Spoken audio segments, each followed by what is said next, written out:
Maman est morte. Ou peut-être hier, je ne sais pas. J'ai reçu un télégramme de l'asile, mère décédée, enterrement demain, sentiment distingué. Cela ne veut rien dire. C'était peut-être hier.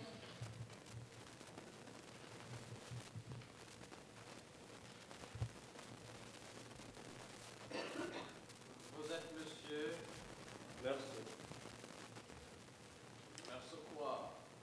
Bah, juste Meursault.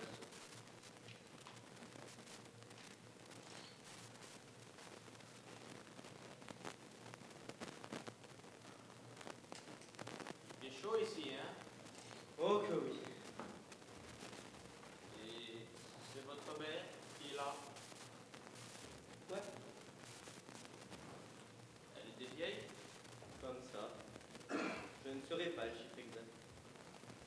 J'ai demandé 2 jours de congé à mon patron et il ne pouvait pas me les refuser avec une excuse pareille. Pour le moment, c'est un peu comme si maman n'était pas vraiment morte. En revanche, après l'enterrement, ce sera une affaire classée qui aura revêtu une allure plus officielle. Ah, il faut que je pense à aller au supermarché en rentrant.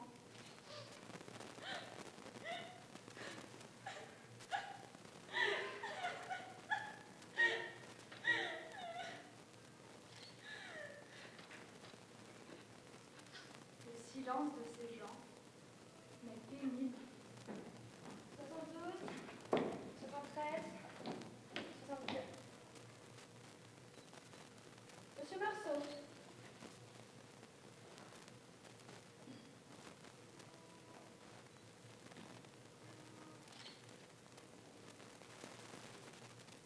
Monsieur Meursault, votre mère est entrée ici il y a 3 ans. Vous étiez son seul soutien. Je ne suis pas coupable. Ce n'est pas de ma faute. De toute manière, la faute ne signifie rien. Vous savez, l'asile était loin d'Alger et... Oh, vous n'avez pas à vous justifier, mon cher enfant. J'ai tout compris, j'ai lu votre dossier. Vos salaires sont modestes et vous ne suffisez pas pour la garder. Oui, monsieur. Enfin, madame la directrice. Vous savez, elle avait des amis ici, des gens de son âge, avec qui elle pouvait partager des intérêts, de grandes amitiés. Vous êtes jeune et tout compte fait, elle veut s'ennuyer avec vous. C'est aussi pour cela qu'à la fin, je n'y suis presque plus allée. Aussi parce que cela prenait tout mon dimanche sans compter l'effort pour aller à l'autobus, prendre des tickets et faire des heures de route. En principe, l'enterrement est fixé à 10h du matin. Nous avons pensé que vous pourriez ainsi veiller la disparue, vous et les amis de madame votre mère. Et puis vous savez, dans la plaine il fait chaud. On ne peut pas se permettre de rester plus d'1 jour avec le mort. Tandis qu'en métropole, on pourrait le faire pendant 3, 4 ou même 5 jours. Madame, ce ne sont pas des choses à dire à monsieur. Mais non, mais non. Ce que dit madame est très juste et intéressant. Monsieur Meursault, je vous laisse. Le concierge ne devrait pas tarder à arriver. Je serai à votre disposition dans mon bureau, si vous avez besoin de quelque chose.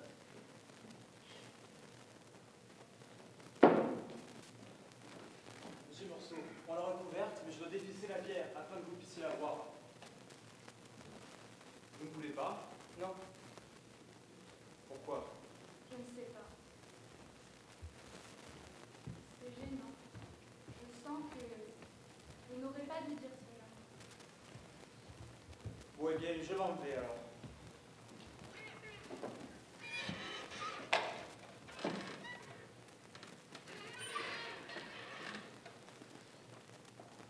Vous, Ça fait longtemps que vous êtes là. 5 ans. Ah, m'aurait bien étoilé en me disant que je serais concierge à l'asile de Marengo. Vous savez, la vie, c'est plein de surprises. Gosse, je voulais être militaire pour être un héros pour la France. Puis j'atterris là, en Algérie. C'était pas vraiment par choix. Mais bon, faut c'est une petite situation, pour être tranquille, quoi. Mais vous savez ça, vous. C'est que je me suis marié à une petite femme qui veut venir au soleil. Alors bon, quand j'y pense, c'est drôle que j'ai fini ça. Mais bon, j'ai fait autre chose, vous savez. Vous pensez bien à 64 ans. Je suis de métropole au début. Ah, vous n'êtes pas d'ici. Vous voyez bien, je rentrais à l'asile comme indigent, mais je me sentais valide. Alors je me suis proposé comme concierge. Les autres, ils font pas grand chose, vous savez.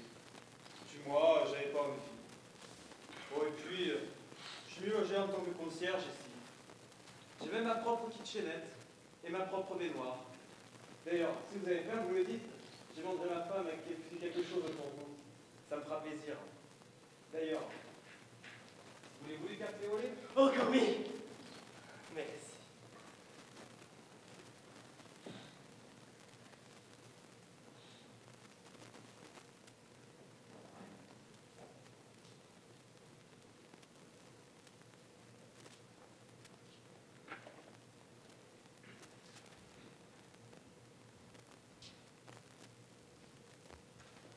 Est-ce qu'on peut éteindre l'une de ces lampes?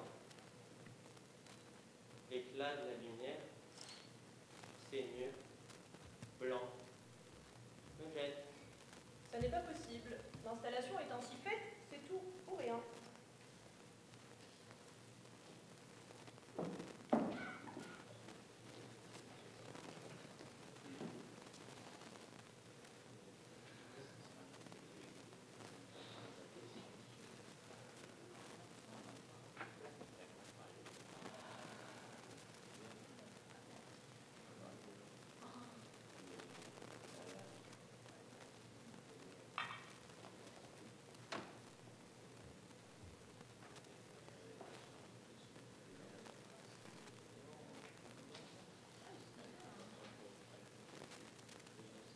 Je vous vois comme je n'ai jamais vu personne. Pas un détail de vos visages ou de vos habits ne m'échappe. Pourtant, je ne vous entends pas et j'ai peine à croire à votre réalité. Vos visages me frappent.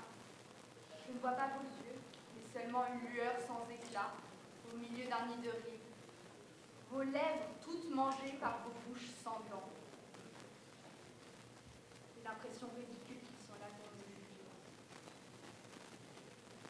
C'est l'heure pour les collègues de bureau. C'est l'heure difficile. Je suis soulagée de ne pas avoir à travailler aujourd'hui. Ça fait longtemps que je ne suis pas allée me promener à la campagne. J'irais bien m'y promener aujourd'hui. Songez donc au plaisir. Ah non, mais il y a maman. Bientôt j'irai me coucher. Je pourrai dormir pendant 12 heures.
demander des comptes.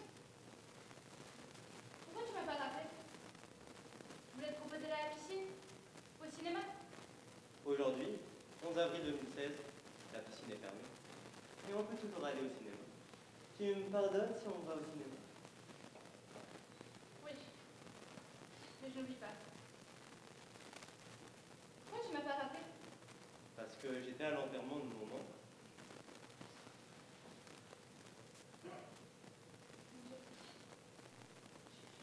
Je suis désolée, je ne savais pas. Mes condoléances. Mes condoléances, Comment tu dis? Je suis désolée, je devais m'en douter qu'il y avait quelque chose de grave, que... Excuse-moi de t'en avoir voulu. Elle s'excuse de ma propre faute, sous prétexte que maman est morte. Comme si la mort de maman me rendait moins coupable, ou me rendait même innocent. Alors que ce n'est pas de ma faute, moi, si elle est morte. Je n'ai rien à voir avec cet événement. Enfin, quand même, tu aurais dû m'appeler. Je serais venue pour te voir, pour te réconforter. Je suis là pour toi, tu sais. Je suis là pour t'aider. C'est bon. Peut-être que tu avais besoin d'être seule. C'est tellement silencieux parfois. On pourrait croire que tu n'es pas vraiment parmi nous. Nous irons au cinéma une fois peut-être. Tu veux te reposer? Non, non. Allons-y aujourd'hui. J'en ai envie.